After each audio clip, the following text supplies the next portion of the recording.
The Brandon Peters Show may contain explicit language and detailed plot points. For more information on the show, stay tuned to the end of the episode.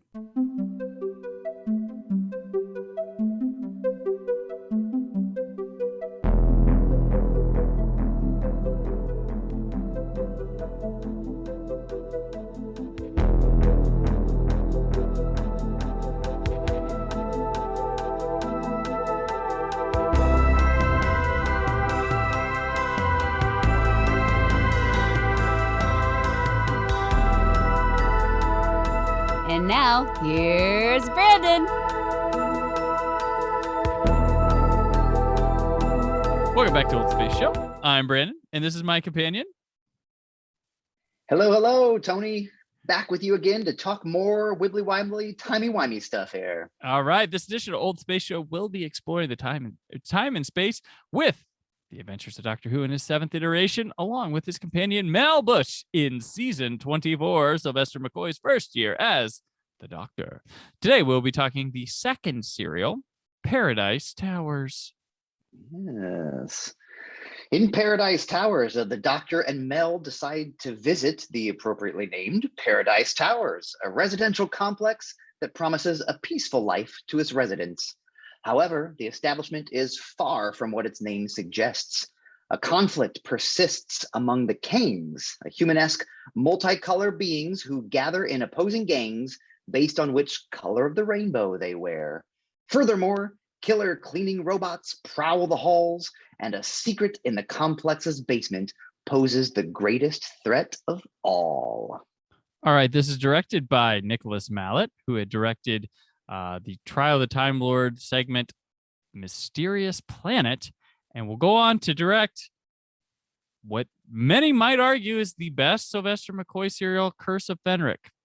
That's a top tier one of his era. Yeah. So this guy's got the chops. It's written by Stephen Wyatt, who will go on to write Greatest Show in the Galaxy in the finale for the next season, and stars Sylvester McCoy, Bonnie Langford, Richard Briers, Cliver Marison, Elizabeth Spriggs, Brenda Bruce, Judy Cornwell, Howard Cook, Julie Brennan, Annabelle Urisha, Catherine Cusack, and Astra Sheridan. Clive Marison in this cast had been in Tomb of the Cybermen in 1967. Though in 1987, when this aired, you could not watch Tomb of the Cybermen. It was missing. Tomb of the Cybermen would be found and returned and shown to the public in 1990. It was a big one. That was like a legendary missing episode where people were like, oh, this is like the greatest thing. It'll change. Oh, you thought Star Wars was cool? You haven't seen Tomb of the Cybermen. And then Tomb of the Cybermen came back, and I think at first people were like, oh, this is okay, but it's a really good serial. I think. Yeah. But I wasn't at the time where I was like in the mix of Who fandom that I would have known, oh, this is a big deal, Tomb of the Cybermen. Well, and it's funny too, because like you expect there to be like, I mean, the show's been on for 24 years. Like, obviously, in the first few, in the early years in the, 60s and things like that, like you expect there to be missing things from there, but not necessarily, later on in the series. Like you figure like you would get this stuff figured out by then. So things shouldn't go missing like that. But I mean, they didn't stop deleting till like Tom Baker started. Yeah. and that's the like mid to late 70s. Like, what are you doing? You have a show that's like historic for you, and you're still just wiping tapes to save space. It was crazy. Oh, if not for Terry Jones, we might not have Flying Circus, because he went and yoinked those from the BBC. So smart man. So Paradise Towers, it's inspired by the novel High Rise. Andrew Cartmill's first story that he commissions here is this one. Long Way Up. And then there's one of the actors, Urisha. She I only know this because her only other credit is she played Pat in Unmasked Part 25, which is a UK like parody movie for Friday the 13th type thing. It uses Jason and Everything Not by Name. He goes overseas to just relax and unwind and kill people. But yeah. So this one, Paradise Towers, I don't know how you feel about it, Tony, but this is a story I appreciate in concept and idea more than its execution, but over the years, and I've seen this one multiple times. Like I mentioned the last one, maybe my least favorite season Doctor Who, yet I've watched it more than a lot of other Doctor Who. I've warmed to it a lot. And I never mind like going back and give it another shot. I don't know why, but yeah, that's how I feel with Paradise Towers. I agree. I mean, I hesitate to use a word that sounds as harsh as filler, but it definitely feels like. And I mean, this was a story that was written essentially for a different Doctor. This was not necessarily written with Sylvester McCoy in mind, as we kind of outlined in last episode. You know, there was some of this transition, and I mean, it feels like it could be a story that you could insert largely anywhere in the Doctor Who mythos, and that's not necessarily a bad thing, but it definitely doesn't. Being Sylvester's second story, his second go, as he's relatively fresh and new to audiences, I don't think it did him any favors in that regard. Yeah, it's got a really dumb setup where it's like Mel wants to go swimming.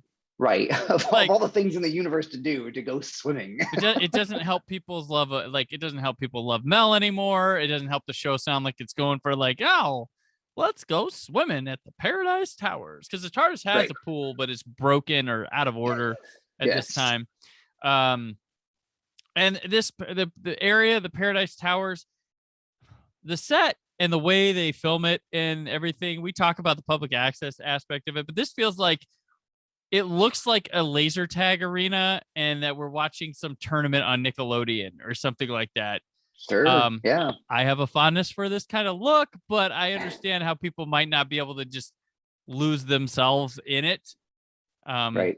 I do. It's hard when you say, when the whole setup of your story is, we're going to go to one of the fanciest places in the whole galaxy. And I understand when they get there, it's been kind of trashed on purpose with intention based on the story, but you don't get any sort of vibe that this is any sort of like this feels like the tower of the apartment complex downtown that was great in the 80s and now is just still there, right? Like you get that vibe. It's like, this isn't not even remotely what they're trying to say it was at any point in its history. So right, no, yeah, it's what has happened to this place in this time, and that's the mystery. It's kind of cool setup and stuff, but it's just some of the look of it. Some of the performances are a bit too goofy to really engage, which this is trying to get back to family television or a little bit more lighthearted. Colin Baker's first season got really violent, and they tried to pivot with his second one, and here we are again with that that kind of vibe. Although it's a dark story, it's told in such a light manner. Bouncy, poofy. I mean, we have the Kangs here. We wear red, we wear blue. I don't like you. What happened to yellow? Yellow's gone. Right. And you may think that like initially at first crack, you're like, oh, it's a color thing. Like this is like a subtle racial thing. I don't even think, according to what I've read, I'm not even sure that the colors were in there until Cartmel was like, you know what, we need some more differentiation. No, it was, yeah.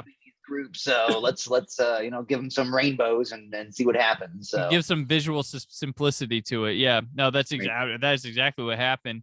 And they have names like Bin Liner, Fire Escape. And they're kind of like, so there's this group on a ship that was passing by. There's like a war going on, and the youngs were dropped off and the olds were dropped off, and there's the in-betweens, and they're supposed to be out fighting this war, while everybody hangs at Paradise Towers and decides to fight themselves. This is a very I know that Douglas Adams didn't write this one. He wrote some other Doctor Who scripts, but this is a very shades of, for any of you Hitchhiker's Guide to the Galaxy fans out there, this is shades of when there's a planet called Golgafrincham where they sent out arcs, and on the A arc was all the people that they're like, okay, they're like, we're gonna have the A arc with all of the really fancy geniuses, and the B arc is gonna be like celebrities and people we can't live without, and the C arc is gonna be like the telephone cleaners and the garbage men, and they're like, the C arc, you guys go first and we'll see you there. And then they never sent out the other arcs because they just wanted to get rid of all the crappy people ostensibly in their society. And then of course the big joke is that their society died because of a virus that came out of dirty phones because there's no phone cleaners around. And but this is what that feels like, of this vibe of dropping off the unwanted section of the population and just letting them have at it. And they all happen to be women. Yeah, well, okay, maybe there's a not so subtle reference there that they didn't intend to make, Right. but they still made it. So. But hey, I mean, you're casting a lot of female role. You're filling it with females, which while Tom Baker in the his original 3-season runs, one of my favorites, not a lot of women roles in those, even in the extras or the background actors. So that's something that's got over that. Having some casting with multi-gendered casting. Who knew? But we also have the caretakers. They are kind of these almost Nazi dressed guys that monitor the place. And you have these resis, which are the old ladies that are cannibals. And then you have the cleaners, which are these robots that kill people or take them away to be killed. But that's who populates the Paradise Towers. Right. And that really, to me, the cleaners, like I love that's a great unique aspect of like, Mhm. robots who, had like maybe a purpose at one point and kind of, got their programming altered or whatever. But like that, it just slips back into that very generic, like monster of the week. Like we have to have something to fight against. And, and I get that, like, that's what drives the plot, but it feels like it's like, oh, couldn't we have done this any differently than yet another killer robot, it just same thing, different week, but right. I get it. I don't have a solution. I'm not here to offer solutions. I'm just here to complain about things. Right. And it looks like a repurposed monster from Trial of the Time Lord from Mysterious Planet. There's something kind of similar to that used in there, and here we are again with the claws and something you can easily run from, but manages to catch up to everybody. But the joy of multicam British low budget sci-fi television. Sure. Yes. Well, speaking of low budget and being repurposed, this is something I knew during my rewatch of this episode I wanted to look specifically for, because after I had initially watched this years and years and years ago, I read somewhere that if you watch in the Kang's lair where they had all the barrels and like all the grimy stuff, someone was like, if you look closely at those barrels, you will see that they painted over and did a very poor job of painting over the Weyland-Yutani logos from the Alien series. And you go back and you look and it is there. It's there. It's not like it's right in your face. You're like, oh my God, there it is. Yeah. There's Alien and Aliens props in this from being used. There's a lot of stuff. That's why there's a history of Doctor Who and props from other big known, like there's Star Wars stuff where there's actually Doctor Who stuff that appeared in Star Wars that was in Doctor Who first. There's also James Bond props and things. You could do a whole probably coffee table book or documentary on repurposed things that appear in Doctor Who that have been in very notable places as well. That's a cool thing to someone has time to research can do that, and I can enjoy it. Though I'd love to. I don't have the time. No. But there's this battle going on. There's people disappearing. There's a guy named Pex who's an in-between that takes up Mel when they get separated to walk around. And the Doctor is mistaken for the Great Architect, who is actually Cro-Agnon, who speaks to the chief that runs this place, whose performance has been derided over all these years because the guy goes big. He goes very big in this. That doesn't really bother me, but I know a lot of people. That's one of the things that comes up with Paradise Towers is the Chief's performance. Yeah, I mean, I can see that. And again, it's the not to generalize it, but it's the 80s. It is what it is. I mean, it's not like it doesn't fit what has come with Time in the Ronnie and then this. Like, you're 100% right. Yeah, like, we're gonna pick this guy out. Right, of all the things to nitpick. Right. Yeah. But there are plenty of pluses in here. I do like when the Doctor meets the Kangs and they have that kind of figuring out the exchange of greetings. And I'm like, this is something you'd think would happen more often on Doctor Who. And this feels like one of the first times it's happened, or first times in a long time that this exchange has had to happen where they have to figure out a common ground to get a message of just hello across. Sure. Yeah, I agree. There's a lot. This isn't a Doctor Who problem, a sci-fi problem in general, and it's swept under the rug a lot with universal translators or Mhm. things like that. But yeah, I mean, there's, even if you have a way to understand someone, like, if, I mean, think of present day of all the different ways there is to say Right. hi to somebody. Like, if you didn't know, even if you could speak my language, if you'd never heard the phrase sup before, like, you don't know what I'm asking you for. Right. Am I shorthand asking you to dinner? Like, am I saying hello? Like, you don't Yeah. know, so And yeah, I get it. we're interdimensional time and space. Like the wave doesn't mean an alien knows. Kangs aren't, they're humanoid, but they aren't human like we know on Earth. So, and they Right. obviously are from a future. Like, it's just all these things that I'd like, you should think about writing. You shouldn't think too much about it. You should get it down and just whatever sometimes. But it's a nice, distinct, and specific thing that I appreciate when it does happen. And like, oh wow, they really thought, in something as dopey as Paradise Towers, that this really nice piece of writing comes through is pretty nifty. But yeah, I mean, like, yeah, the Kangs, which the Doctor, we mostly have the red Kangs. We see the blue worshiping something early on, but they don't come through till it's about time to, hey, we need to work together on things. And we mentioned last time that the during the season they'd be searching for a replacement for Bonnie Langford. I believe one of the red Kangs was a potential early in the process. I don't know if through casting or anything else they thought of that, but there was an idea that one of these red Kangs would come along with the Doctor and Mel would bow out and the Kang would be the new companion, but that they don't go with it here. So Maybe they felt it was a little too early on in the process. I don't know, but they just weren't sold on whoever that was in the cast or something. But yeah, that's possible too. Well, because like you said, there's red and blue Kangs. There was a yellow faction, but the yellow faction was defeated prior to we see the last. Doctor's That's how we arrival. open. Yeah. That's right. Yep. So, and then that's of course why at the end of the episode, the Doctor, when they give him the scarf with the red and the blue on the back, they're like, well, yeah, forget yellow. You can't survive an episode. You don't get to be on the scarf. So what? Right. Yes. Yep. When the Doctor becomes one of them, he's not one of the yellows. He's still got to prove himself to the yellow Kangs if they ever come back or resurface. So yeah, there's the and then there's the Rezzies, the old women who I feel like we jumped into a completely different show here, and Mel is they want to eat Mel. And I believe these two actresses are from something else in the UK. Like, it's a notable casting bit, but they don't make it to episode 3. But there's a lot, yeah, like you talk about filler and waste of time. Everything that happens with them should have happened in the first visit with Mel, but yet we have two to three separate visits with the Rezzies. Well, they actually get their own bit of story where there's a friend of theirs that comes to visit, but we have Mel visit once, and it's like, okay, they're gonna eat her. Nope, she's gone. Okay, that was all right. Then they meet a friend, and then Mel comes back, and then it happens. Like, this really could be done in one visit.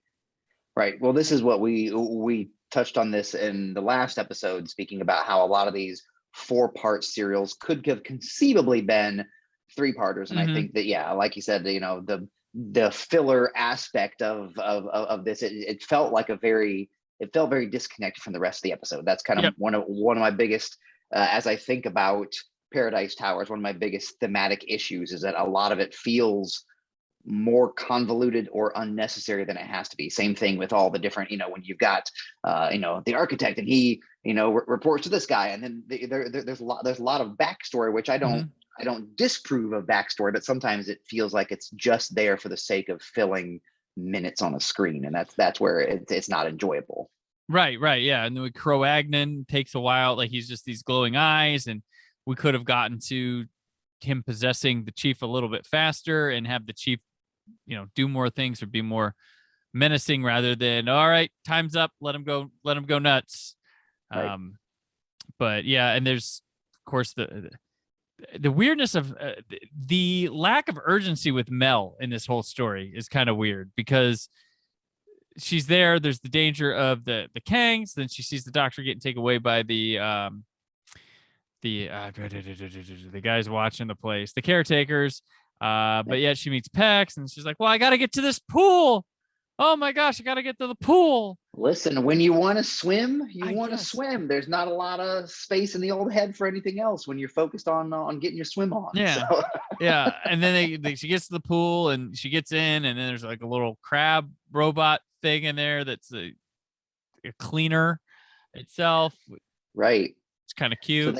and I guess, yeah, it is kind of cute, even though again it kind of functions, it's an extension of the cleaners being the ostensible bad guys. Yes.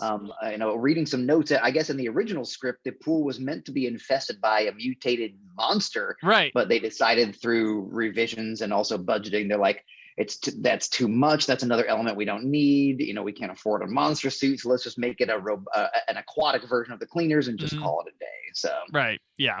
So and she ends up shooting it, and we find out Pex, this guy, is kind of a coward. He was supposed to be played by a more muscular person, hence the name Pex, which was supposed to be ironic that that guy was such a coward.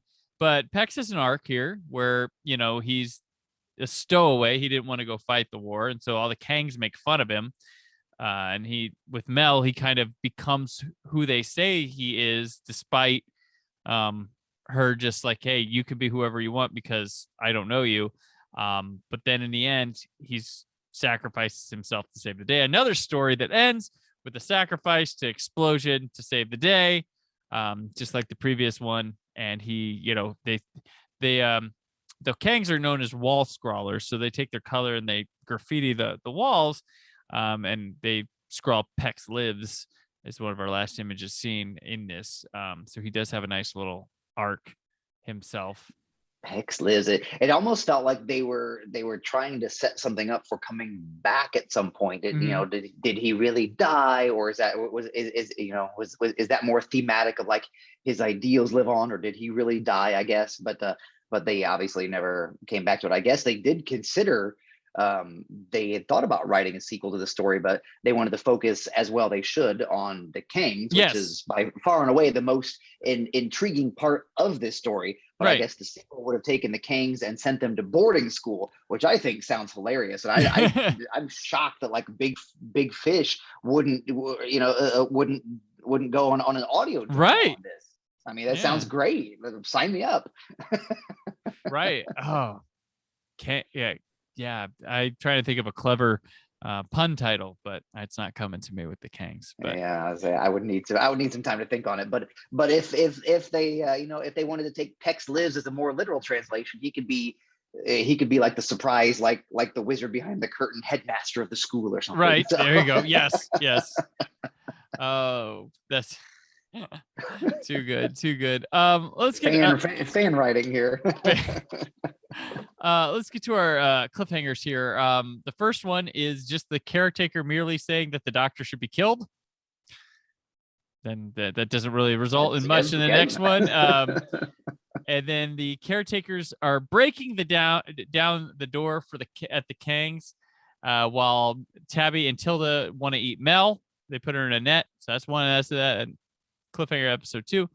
And then the cleaner grabs the doctor by the throat in episode 3.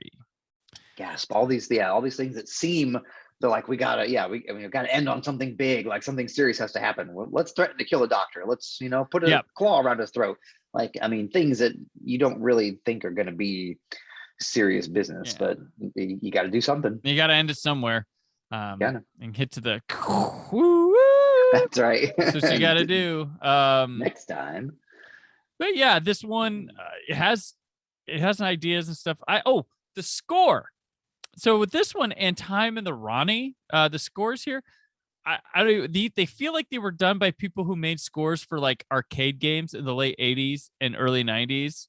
It's got like that intense sound that's like very very synth heavy, very like a sense of urgency underneath everything. Yes. Yeah, like I feel like I'm playing like a game at, for me it would have been the Roller Dome.